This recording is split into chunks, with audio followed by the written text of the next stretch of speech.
See, it is written that tzaddik is the foundation of the world, right? In the words before, that's where we left off. What you just discussed, now that's where we left off.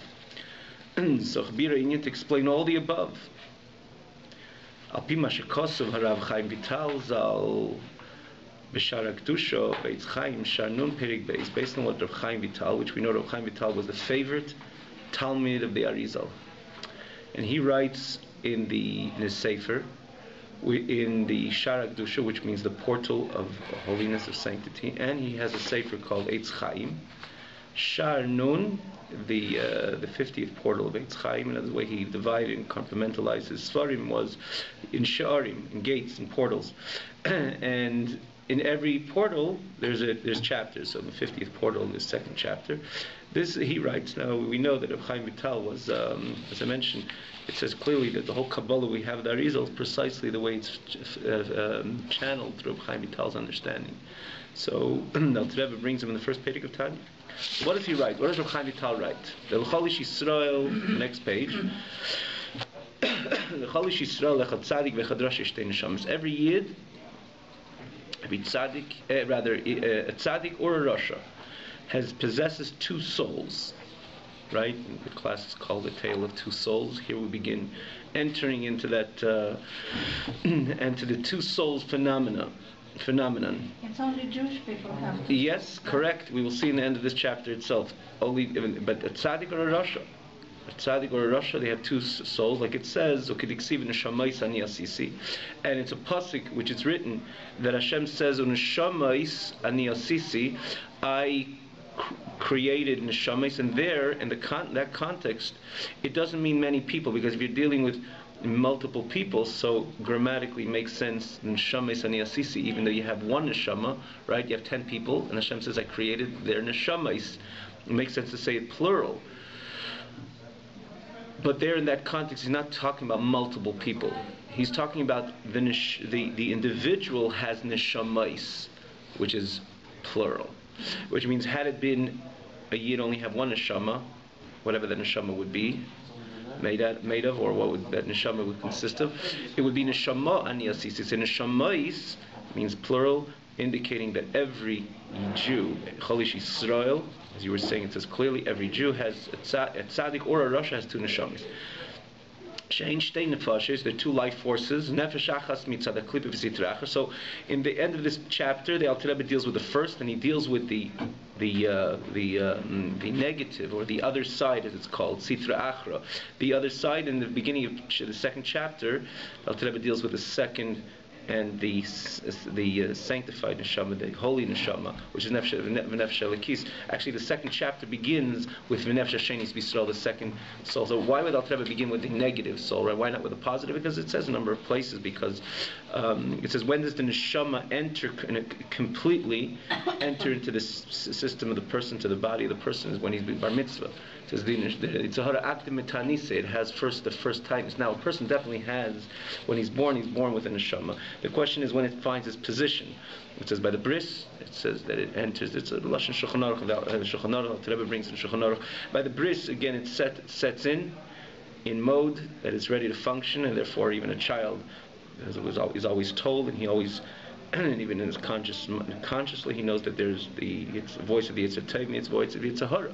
So it's there. The nefesh elikis, is definitely there. But where does it completely fit? In other words, where is it completely adjusted within the person is when he becomes bar mitzvah, because then he's responsible. So he has to have the equal forces. So it says to give him the Yitzhara Agdem Mitanisa. In other words, he comes before, and therefore the Alter Rebbe begins. One of the reasons why the Alter Rebbe begins with the klip and sitra achra, in other words, with the negative neshama, and then the next beginning of the chapter, the second chapter, and there's nefesh elikis. Many times you have it b'chlal in Torah.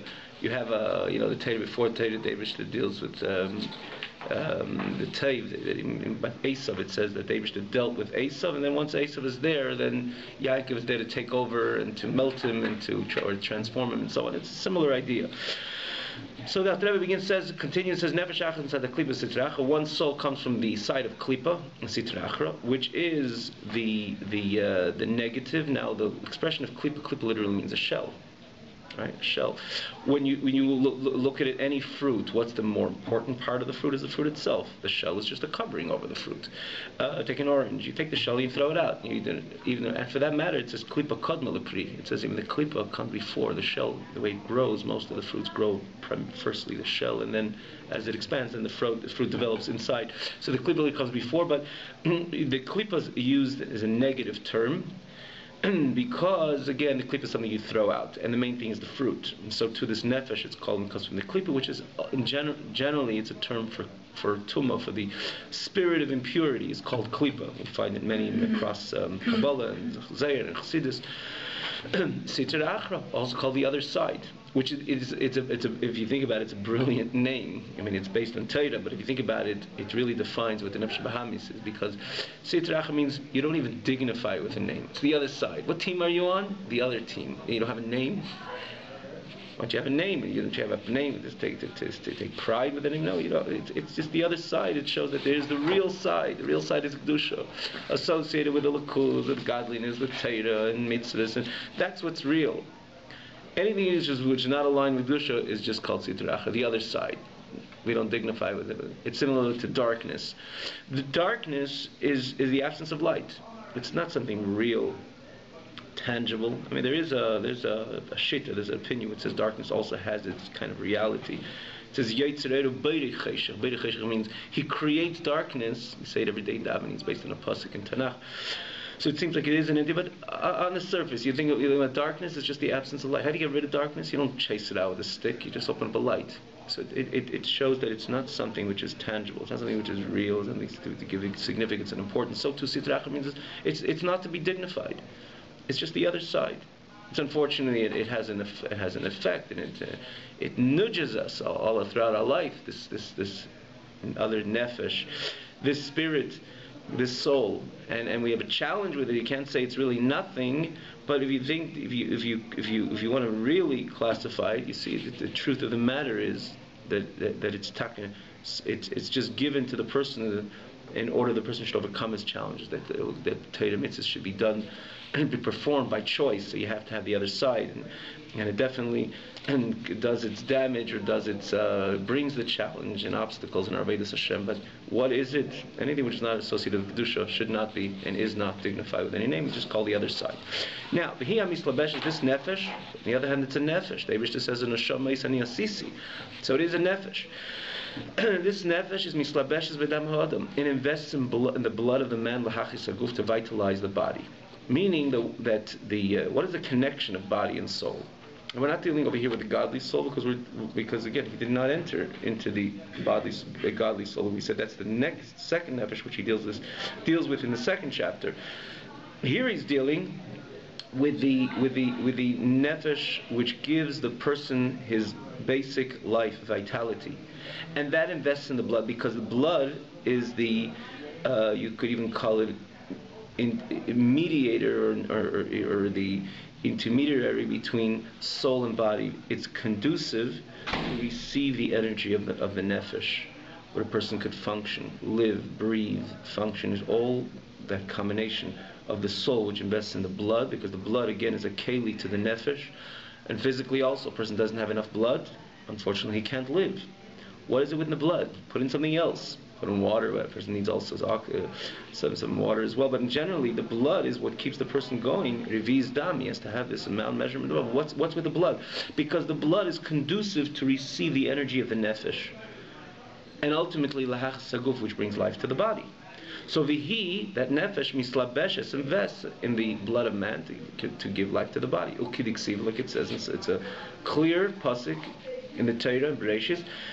That where is the nefesh habasa? Where is this flesh? Where is the soul of a man of flesh? Is in the blood. And when men know from this nefesh, boys, kol hamidis rois, come all the negative character traits which exist within man. Mi arba yisaydis roim shaba, from the four negative and evil elements. We know everything is comprised from the four elements, famous four elements, which, to repeat them, Eish, Ruach, Mayim, Afer, which is fire, air, and water, and dust, and earth. These are the four elements which comprises everything. Rambam, we just learned it recently as well. That this is the four Yesaides, which is these four elements, which, as the Rambam writes, that ultimately everything has a bit of the four elements. My question is how much of the Eish it has, how much of the Ruach it has, or how much of both does it have, in other words, it makes it look and function the way it does. So everything is ultimately, again, the Rambam deals with it in length, that everything is a combination, is comprised from the four elements. Spiritually as well, the Nefesh has also these four elements, but because it's a nefesh abahamis, as Alter Rebbe would use the term, it comes from klipin sitrach, which means from the impure side. What kind of character traits would it produce?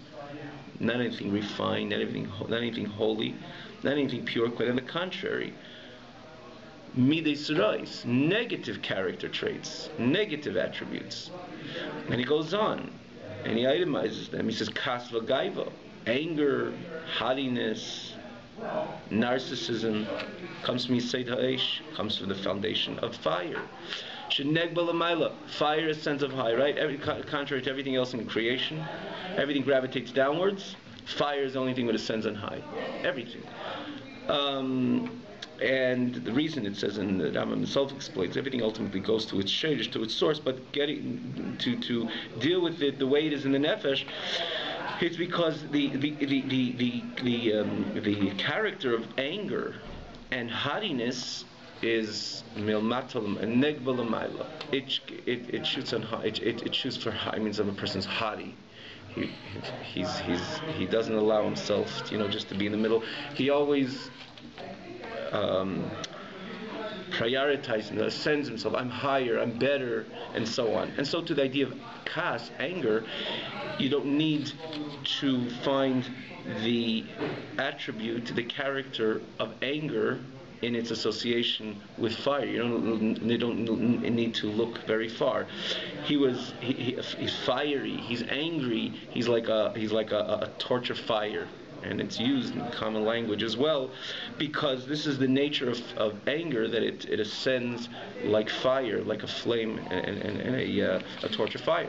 So these the negative character traits of kas and gaiva come from the fire element which exists within the nefesh. Then you have taivas hatanugim, the lusts. You turn third to the last page.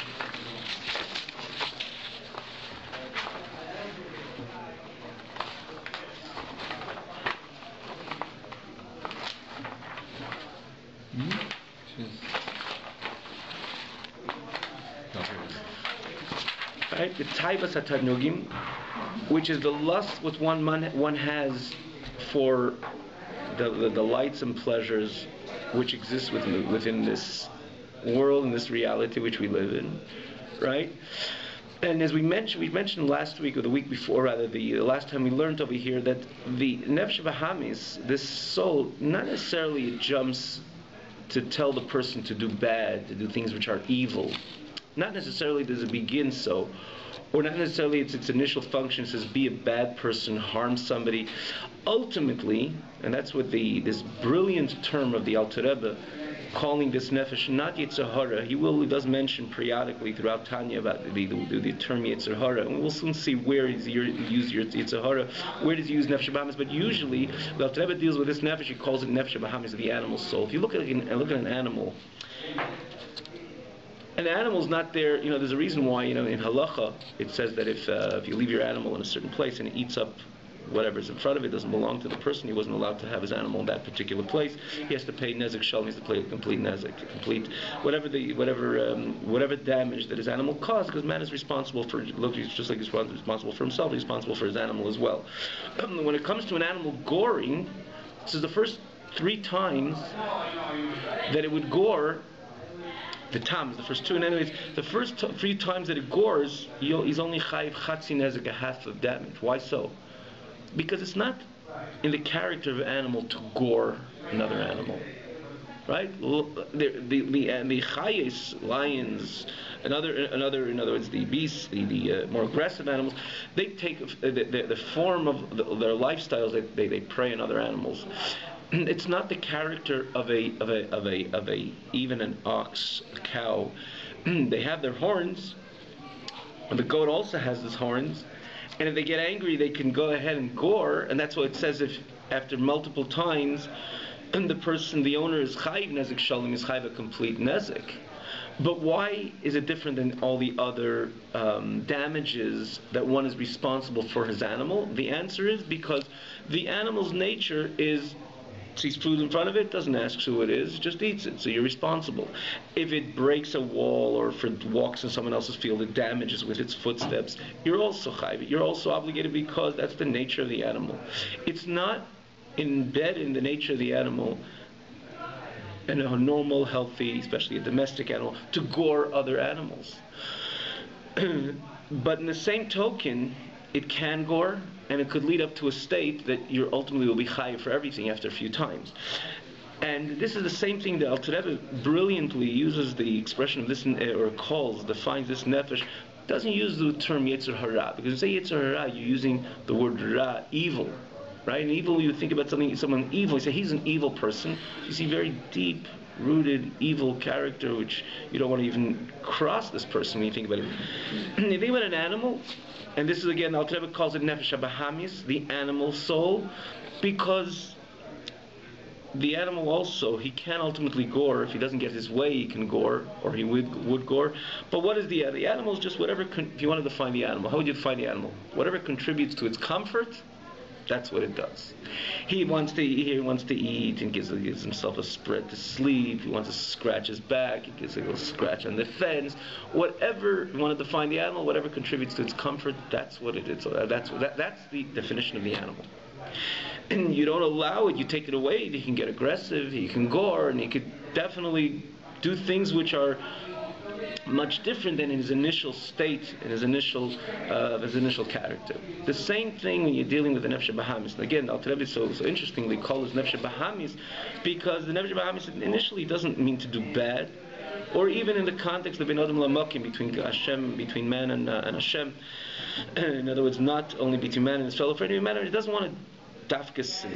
The character of this Nefesh HaBahamis, as we're going to go on and see, just whatever is natural, that's what it does. To get angry, to be haughty, and here he speaks about giving into the, I like that, I saw that, I want that, I desire that, I'm going to have it. That's anything wrong? It depends. If it's something which is, it could be wrong even in the context of Kedusha. But let's say I like it so much, and what if I find out that I'm in the middle of enjoying it, and then I find out it's also, it's treif, it's not kosher. Am I going to stop right there? Or maybe not. Because, again, if you're aggressive, you can become aggressive, because once you enter into that animalistic mode, where's the light? Where's the red light? Where's the stop sign? You push away the stop sign a little bit. Stop eventually, maybe, when I see the consequences. And so the Alter Rebbe goes on over here. He says there's the Eish, and there's the Seidamayim, the Taivas HaTanugim, the pleasures, the lusts and desires for pleasures which man is inclined, comes from the animal soul, and comes from Misaid Hamayim. This is the water, and there was the element of water, because what's the connection with water? Because water, matzmichin kol minatayim, all vegetation comes from water, and other things when water contribute to the delicacies of life. So when you look for that taiva, that temptation, what the Nefesh HaBahamis has to all these worldly matters, what element would you align it with? We say Hamayim, with the element of water. Then we find within the Nefesh HaBahamis, let's call it us, within us of a Hailus V'Litzonis, V'Yispaidos, Udvarim B'Teilim. And here is, you're dealing with the Litzonis is laughter. Hailus is also a type of laughter. He says frivolity, and the Litzonis is the beyond control type of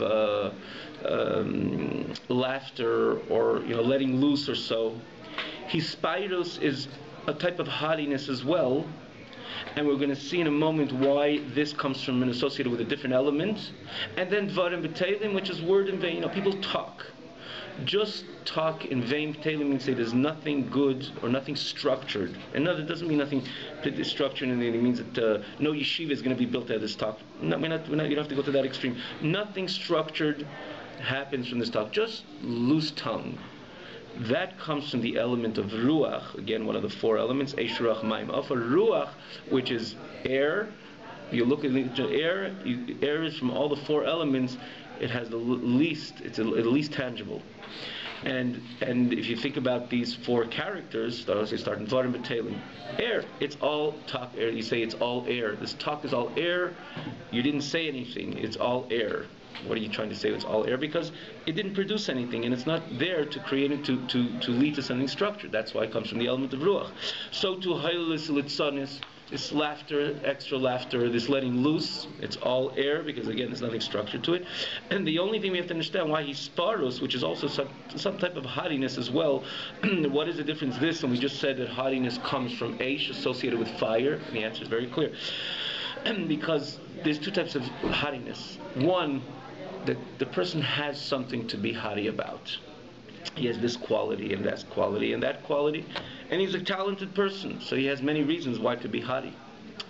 But we know that it's silly for man to be haughty. Not only it's an unholy character, a person who thinks a little bit of himself as a human being, that ultimately we are nothing, where we originate and where the person goes. There's no reason, there's no justified reason for man to really be haughty about himself and to get overly excited about himself. Even Moshe Rabbeinu, which had all the reasons in the world, he was Moshe, which from Kabbalah Torah Sinai, he could have been a little bit, it's called, like we say, excited about himself. It says Moshe Ha'onav, he was humble. Mikol ha'odam asher al pnei adam, from all man within all humanity. Because Moshe knew the truth, that what's a man? A man is only what God gives him, and even he does have a talent. Moshe always, Rabbi himself felt, if God would give this talent, would he gave me to anybody else, he would probably do better, because he realized everything what man has, even things which he himself developed and worked on, it's all comes from God. His whole mitzvah, his whole entity comes from God. The fact that he's alive, the fact that he woke up in the morning, comes from God. And he's healthy, and he's able to function, he's able to utilize those talents which he has, or the talents themselves, they're gifted from God. So, it's not really him, there's no justified reason for a person to be haughty. But at least he has something. Hispirus means someone's haughty for no reason. Like you see people, they have nothing, they're not talented, they're not particularly nice, they're not balid tzedakah, they're not particularly intelligent, they're not learned, no qualities, and they stand with their nose up. That's real air. That's real. That's why it's called. That's why he puts it into another category, because that's ruach, air. There's nothing to it. And then you have the final characters from. Probably there's subdivisions in all of them, as we can even know within ourselves. But he just generalizes these characters. Ba'atzlus, from the element of afar, which is dust, is laziness and depression, if you want to use that word. I don't know if it's accurate, but it's melancholy, which is sort of the idea of depression. In other words, it's not accurate. Depression is not accurate, but it's the idea of the person feeling down. That's Sayyid Ha'afar, because Afar is from all the four Yesodis, from all the four elements. As we learned in Rambam, it's the lowest. It exists within the lowest. Within the ball of the world, within the universe, there's the most central of all of them is the upper. Around the upper is the water, and then around the water is the air, and on top of that is the Seid Ha'esh. So, in other words, the lowest, and it's something which you could see also in our daily life. We walk on the afar, because the afar is something which we attribute it to something which is low, and in a fallen, and something which is like a fallen state, a state of lowliness. And this is what the character of Atzlus and Atzlus, laziness. I could do it, I should do it, and I have the energy to do it, but I'm lazing out. That's like the idea of afar. So too, when you're dealing with Atzlus, this downness, if you will, it's like I could do it, I have the energy to do it, but I'm right now down.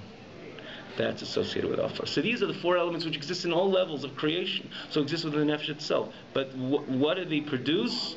Where do you see the characters align with them? So each one, again, is divided, is compartmentalized. Alter Rebbe compartmentalizes these different, and classified the different Midas Rois, which means negative character traits, with these four elements which exist within man, within the Nefesh, this Nefesh. Here the Alter Rebbe says a little chidush. Until now we were speaking about Midas Rois. He the Alter Rebbe said they got me this teve shebeteva kol yisrael today. Even the good character traits which exist within the nature of every yid by birth, similar to pity, and which exists, and Mil Chasadim, which means the extending kindness, wanting to compassion and extending kindness to one another, which the Gemara says, it's a Gemara which says this is the simon of a Jew. The sign of a Jew is that the Gemara mentions the third one. There's a reason the Rebbe writes somewhere why the Alter Rebbe omitted the third one, that by shanim, Jews are shy people. The sign, the siman of a yud. It says siman yesh b'u mazur. There's simanim there that this nation has signs, and if you might even see more so that when people don't have this, it's questionable. You don't have to right away chas v'shalom passel them, but you got to realize there's something wrong if they don't have it, because the sign of a Jew is that he's compassionate, he extends kindness, and the third one, he's baishanim, he's shy. So where do these characters come from? So the Alter Rebbe says, interestingly, that also from the Nefesh HaBahamis. As we mentioned before, that the Nefesh HaBahamis, again, the Alter Rebbe doesn't call it Yetzer Hara, because if we were dealing with Yetzer Hara, where does Midas Taivas, good characters, such as being compassionate, or extending kindness, as an example, where is that association? How could you associate it with Ra? But the Alter Rebbe says in the Nefesh HaBahamis, there's a certain good part to an animal.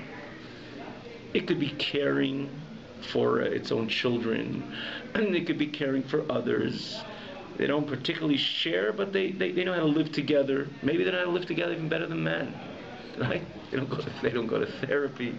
They sit. They somewhat know how to harmonize. They live in harmony. There's something good about them, because ultimately it's an animal, especially when dealing with a kosher animal. They're not everything about them is ra. Similarly, the fact that it comes by nature, in other words, the nature of the yid, it's not something that he did with his avodah, with his service. In other words, anything which is not within the context of avodas Hashem, serving God, making a choice, overcoming a challenge, not necessarily that it's associated with the nefesh l'kis, the godly soul. It doesn't mean the godly soul doesn't have any of Rachmanis and Geim Chasadim. Sure, the godly soul would be the easiest. In other words, to attribute compassion with a godly soul is obvious. Gemilas Chasadim is obvious. But the question is, at what point is the person ready to extend himself to do this Gemilas Chasadim or to have this Rachmanis? Right? A nefesh l'kis, an expression of the Rachmanis, of the compassion of the nefesh l'kis, is, for example, that it's difficult for you to give that money to charity. And you can have all the reasons, and some of them you could even find the Shulchan Aruch, why you shouldn't help that person. This is you need, and this is what you have to pay it. Whatever the reason is, you could even find it in Kedusha, let's say. But let's say not particularly in Kedusha, but in your mind, in your healthy mind, you're going to find many reasons not to give this money to stuff, or to help this person. And you turn back and you say, no, I'm going to do it. Sure, it's an expression of compassion, but it's compassion together with Avodas Hashem. I made a decision despite that I did not want to give, and I gave. That's a godly expression, and that Rachmanis is certainly aligned with the Nefesh l'kis. But when you see somebody in torn clothes and it's a very sad state, and you go, Oy Rachmanis, there's nothing particularly godly about it. And it remains the makeup of the Jew. Like you said before, the Goy doesn't even have the Nefesh HaBahamis. And not necessarily the Goy will say, Oy Rachmanis, maybe he will, maybe he won't. But the Yid will probably you will find it, you'll hear it quicker from the Yid to say, Oy Rachmanis, and to sakik sigh and to say, and krechts, and which is again sighing and saying, how could this happen? Or you hear a bad piece of news, a Yid will express himself with expression of Rachmanis. Or Gemilas Chasadim, he has an extra few coins of change, and he sees a guy ask if it's stuck, he put it into the person's hand. What you see, a great expression is that, and the way an exertion of the nefesh l'kis, not necessarily. This is the nature of a Yid. He's a Gemel Chesed, he's a Rachman. but it wasn't not aligned with Avodas Hashem. There was no service, there was no decision. I mean, if you're holding 10 things, you have to stick your hand in your pocket. That's a little bit of Avodah, but just, you have extra dime, you this, and a guy is with torn clothes, and he's especially someone you gave it to him, or you express your compassion to another. It's not particularly aligned with your godly soul. This is the makeup of a Yid, and you can even attribute it to the animal soul of a Yid, because you find that, again, you're dealing with not a Yitzhar Hari, you're dealing with Nefesh Bahamis, an animal. It's not kulira, it's not all bad. Like he says over here, and where does the type come from? Where does the Yid's type come from? In other words, where is their goodness in a Nefesh Bahamis? By definition, in other words, where does the soul come from that it has this type, to the extent that the siman, the sign of the Yid, according to Torah, is found in the Nefesh Bahamis? So he says yes, because he's B'Yisrael by Yid Nefesh Zud Klipa Miklipa Snake. It's interesting. It's not only just an expression of goodness. The simanim, the signs which Torah says you want to know, you want to classify. You want to easily classify a Jew. You have these three signs: Achmanis, Gemilas Chasadim, and Baishanim. And where are you going to find it? One's going to say, if that's the way you classify a Jew, for sure in the Nefesh Elikis. Nefesh Bahamis. Why? Because the Nefesh Bahamis, Nefesh of the Klipa, Himi Klipas Nega. It comes from Klipas Nega, which we'll find out later, Prakim, again, the definition of Klipas Nega, which is called a neutral type of Klipa.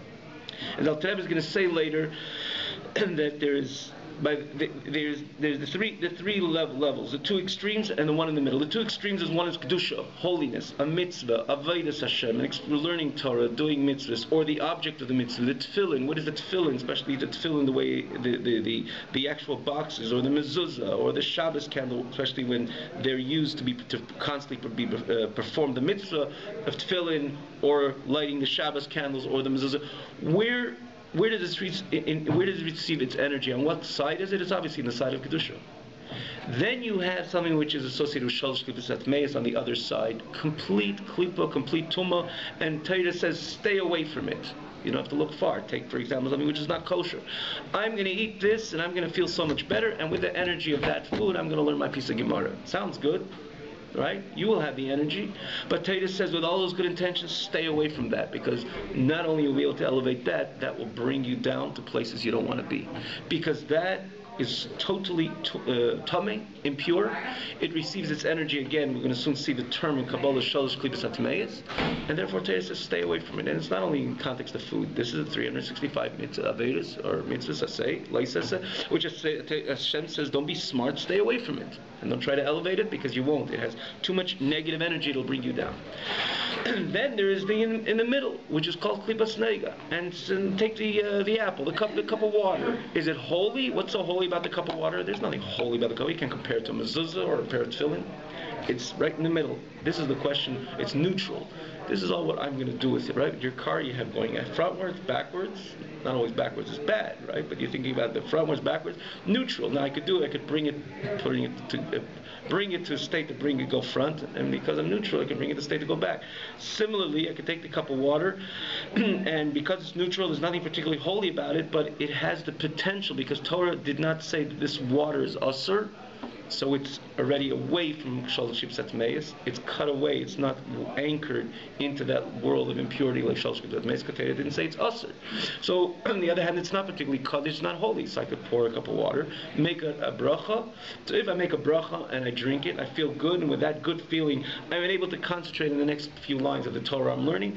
Not only the Torah I'm learning is holy, and not only my state, I elevated myself through the Torah, but even the water is elevated to the world of Kedusha. Really, the water became Mamish Kedusha. The Lashon Al Tereb explains, you can say, there's nothing in between, really. He says, Ka'ayla ka'karban, like an ayla, like a sacrifice ayla, and it was the most holy sacrifice the Jews could ever bring is the ayla, because certain karbanas, certain sacrifices, the Mizbeach had, the Kayin had, and certain parts of this in Karbanis, like the Shlamim, even the Bailim, the one who bought the sacrifice was also enabled to benefit from that sacrifice, to eat part of the meat.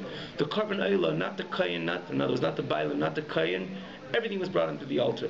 So if you think about it, the type of sacrifice, the most sanctified sacrifice which exists in Torah is the Karban Eilah. Comes the Alter Rebbe later, I think the 7th chapter, if I'm not mistaken, I believe the 7th chapter, he writes that when you utilize something which is in the world of Klipas Nega with a holy and a divine purpose, you elevate that, and that becomes Ka'ilok Karban, that becomes like a Karban Eilah. It's interesting, you say Ka'ilok Karban, but that's to the extent, don't think that it's anything less. And the question is, how could that be? How could something which a moment before I drank it, a moment before I made a bracha, with proper intentions, it was klipas nega, was right in the middle, and then it could be brought up to the world of kedusha, like the parat tefillin, like the oila, the carbon, like the mezuzah. The answer is, within klipas nega there is taiv. There is a certain amount of good, and if I choose the good over the no good, and I subdue the no good, and again, that's by making a bracha and doing it and drinking it, in this case, right, in this context, and everything else, and whatever you do with it, in order to get to serve Hashem in the way you're doing that. But in this case, let's say we're dealing with water. The water has this enormous amount of good that I could extract the good, subdue the bad, and that's why it could elevate itself to the carbon. So this is what he says, Yesh bohem gankin teiv. And therefore, when you think about the simanim, the simanim which the Yid is defined as, again, achmanim, magaim lechasadim, they're people of compassion and people of kindness, and then you say that it also exists, and that also exists, so that comes from the Nefesh Bahamis. How so? Because it has enormous amount of good in it as well. The Misayde Tadas Tevara, this is similar like to the tree of knowledge. How does Hashem classify the tree of knowledge in the book of Bereshit, Genesis? It says, in the first parsha of Bereshit, it says, Eitz Hadas Tevara, that the tree of knowledge had good and had evil. And therefore, this klipas nega, which comes from the source of it is klipas nega, which is eitz hadas, it has tevara. Therefore, that midas tevas, which innately exists within the yid, that's attributed not to the nefesh halikis yet. Especially again, it's not associated with avodah, so it's attributed to the nefesh bahamis. Mash'enkim, we'll just finish this love 2 lines of it. Mash'enkim and as opposed to the souls of the non-Jew, right, the Gentiles, they come they come from the other klipas atmeis, which again later the Alter Rebbe is going to classify the mishalosh klipas atmeis that don't have any good at all. Like the Eitz Chaim writes again in the 49th portal, Mishar Mem Tes Perek Gimel, the 3rd chapter. Again, as we mentioned before, that he divided his sefer into portals. And in the 49th portal, in the 3rd chapter, he writes, that every goodness and every kindness which is expressed and extended through Gentiles, the nations of the world, as he says, they do it for their own sake. Like the Gemara says, Al Pasuk and the Pasuk Chesed Lumim Chatos, the kindness, Lu'umim, to the nations, you should know it's a chatos, it's a crime, it's a sin. Shekol tzedakah v'chesed, we'll try to elaborate in a moment. Shekol tzedakah v'chesed shum aisin. All kindness. You came just in time as we're concluding. I know. It was more exciting. The glimmer, the great. To apologize because they had this conflicting time. I will come next week though. On the contrary, there was no negative energy when I said that. On the contrary, I respect your coming. I did plan on coming. No, don't apologize. Really, I understood right away. I came in. No, I heard about it. I heard about it, and it came in. I came earlier to tell you, but the door was closed. Yeah. We just did. So on the contrary, a few guys were there. Yeah, 8:15 till 9. Yeah. No, not at all. Not at all, and much appreciated. Much appreciated. Have a great weekend. You too. It says, "V'chesed lo mischatos." That all the charity or kind acts which nations of the world do, it's only for the self-glorification. And now the question is, first of all, you mentioned before a name, we don't have to mention over here in the shir. The shir, especially a shir which is publicized, but this is a classic example. All those good words, those nice words, ultimately it's for me. What's going to be in this date, in this November or October, whatever. I run this project, this humanitarian aid project. It was once by this businessman, and I was showing him different things that was going on. And he was a long while supporter already, and I was showing him different things that we did lately, and this humanitarian aid distribution show. So I show it so he pulls over some of his workers, which are non-Jewish, and he shows them, look at this, look at these distributions. Some nice clear setup of pictures, dividing clothes and shoes and medicine. Wow, she says, it's a wonderful work, without skipping a beat. And it's so good because if it happens to us one day, maybe someone will look after us. Her spontaneity didn't say, people are in need, it's so nice to help them. It's so nice you're helping these people because maybe one day we'll be in need, someone should help us as well. That's the spontaneity of a Gentile. Now, Chas v'shalom to say there's no exclusion, there are no exclusions, and there's no exceptions. Quite on the contrary, the Rambam himself says, and we've seen throughout our history, that there was great goyim. Something which is, you could say, even a special icon of such a character was in the last generation. We had a famous guy named the Japanese embassy. Ambassador, yes, he said many Jews. Sugiera, Mr. Sugiera.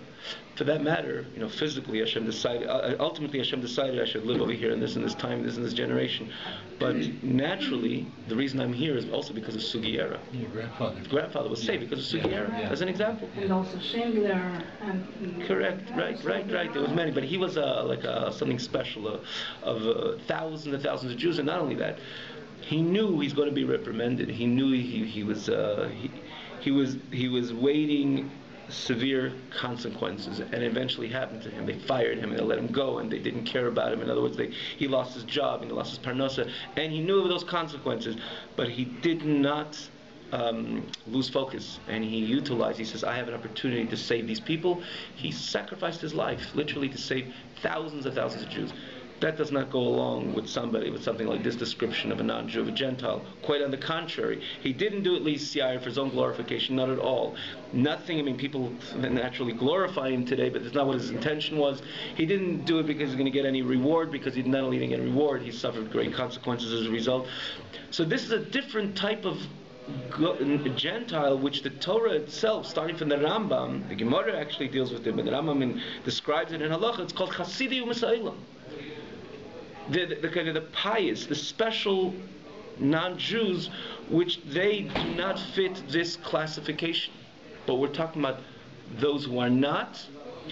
You will see in our history as well that many people came out. That's why it says don't ever rely and don't get overly excited about government. People are close to you, and people you find you could get this favor from this one, that favor from that one, because ultimately, as it says in Pirkei Avos, they're doing it for their own benefit. The moment they feel that they're not going to get any benefit, you'll be the first one they'll drop out of their list. Because this is the nature of the guy. Now, how do you put it? When you're dealing with the deeper inner dimensions of what's standing behind the scene, why does he express himself this way? That even when he does kindness, it's ultimately for himself, for his self-glorification, or ultimately that he should gain, because look at the chemistry of it. He does not have that nefesh bahamis. So when someone asks you, I remember sitting with somebody, someone says, what's the difference according to the Tue Jun Tanya of the guy and the yid? He says, the guy doesn't have a nefesh likis, and the yid has. The answer is so much more so.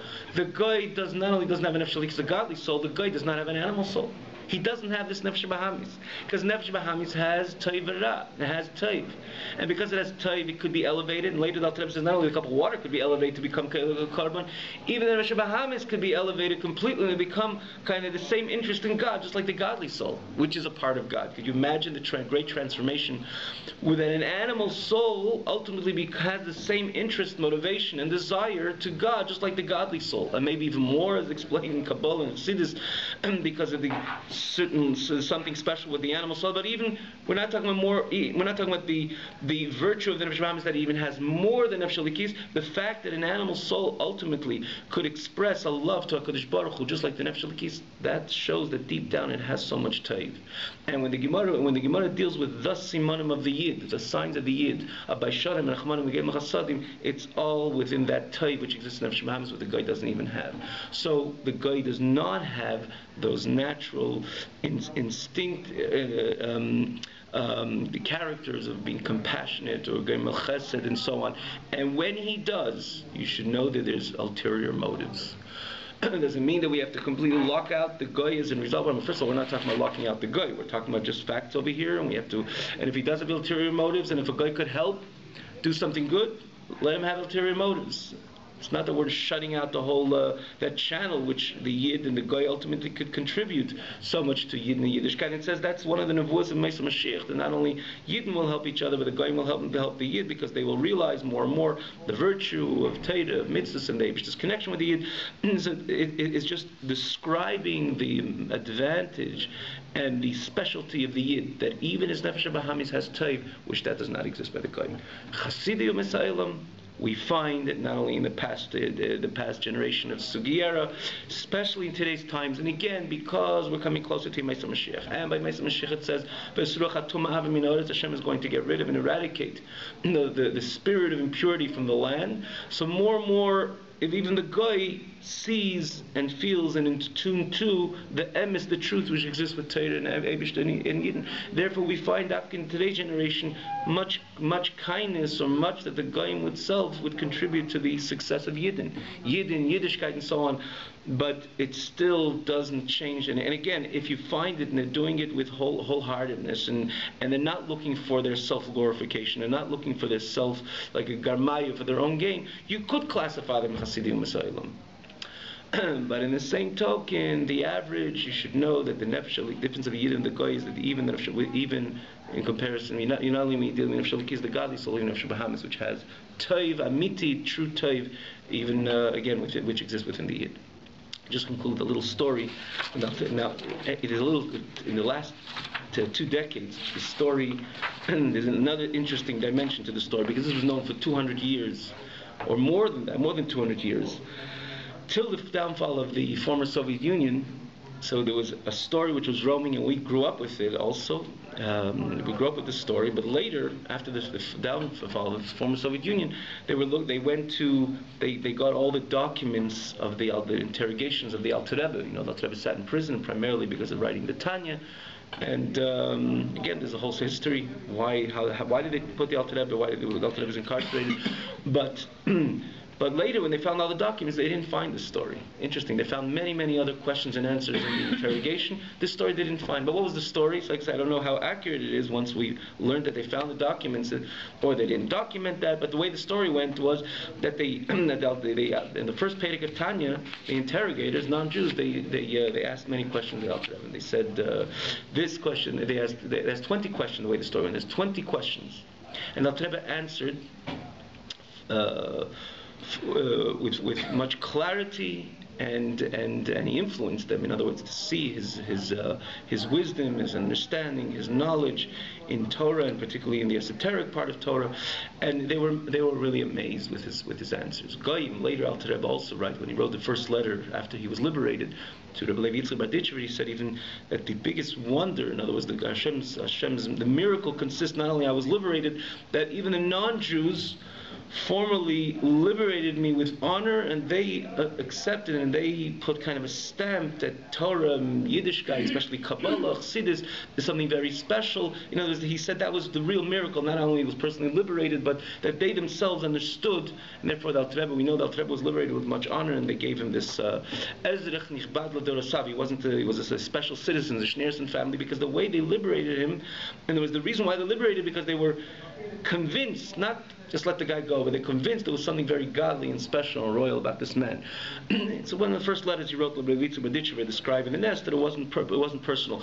So they asked him 20 questions on this perek, and he answered with much, like I say, accuracy and clarity and so on. They came to the last question, and they asked him, how could you write something like that? that the guy doesn't even have Teiv Klal, doesn't have any good, and whatever good he has is just for his own gain or to self-glorification. So the way the story went, Alter Rebbe smiled, didn't answer anything, he just smiled, and they stood there and they realized, and they said, okay, we'll go on. In other words, they accepted Alter Rebbe's smile as an answer. What was behind it? Because basically Alter Rebbe was going to tell them like this, what did Alter Rebbe's smile? It was like a brilliant type of answer. They understood also what Alter Rebbe meant, which is also interesting. The Alter Rebbe was basically telling them, these were non-Jews asking the Alter Rebbe these questions. The Alter Rebbe was basically telling them, you saw how perfectly I answered the first 19 questions, and it was so convincing to you, and it was so accepting to you. So what do you want? You want me to go on explain you this that the guy has no type? I could explain you, and you know I could explain you thoroughly how the guy has no good within himself, because you saw that I explained you and I answered you so thoroughly and with such clarity the first 19 answers, so I will be successful in this 20th question as well. And I will be able to explain you how you have no good. Is that what you really want to hear? You don't want to hear that. So let's leave it at that. And they accepted it. They understood that's what Alter Rebbe meant in his smile. That we don't really want to hear that. So then, again, that was one of the turning points. Again, also they saw the brilliance of the Alter Rebbe.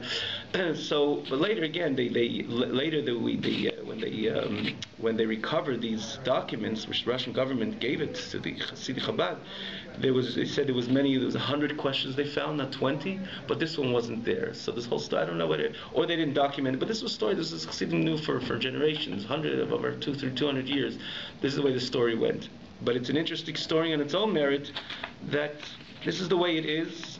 Look for it, you'll find it. In the same token, Alter Rebbe himself says elsewhere, in a number of places, and the Rambam brings, there is the concept of Chasidei U'Mesailam, which means this special goyim, which again we mentioned a few before, and we find it periodically. We see there's people who are genuine and special, even. Okay, great night, everybody. Thank you so much.